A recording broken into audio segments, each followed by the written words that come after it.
আসলে আজকে আপনাদের একটা মজার জিনিস দেখাই। এই দেখেন আমার সামনে কিন্তু একটা বিএমডাব্লিউ গাড়ি, এই যে দেখছেন বিএমডাব্লিউ লোগো লাগানো আছে, এই যে দেখছেন বিএমডাব্লিউ লোগো, কিন্তু এটা কি আসলে বিএমডাব্লিউ? মানুষের কত শখ দেখছেন, এটারে বিএমডাব্লিউ লোগো লাগালেও কিন্তু বিএমডাব্লিউ হবে না। যাই হোক, মানুষের শখ থেকে অনেক কিছুই করতে পারে মানুষ, ব্যাপার না।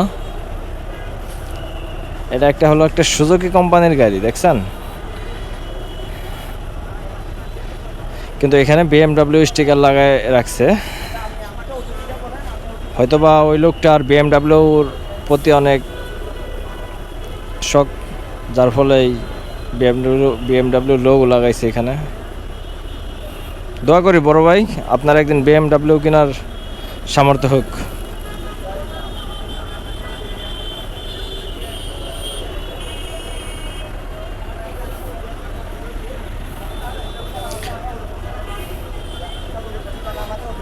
তো বিষয়টা অনেক হাস্যকর বুঝছেন। বিএমডাব্লিউ লোগো লাগানোর কোনো মানে আছে এই গাড়িতে? সেটা আর কি একটা অবস্থা।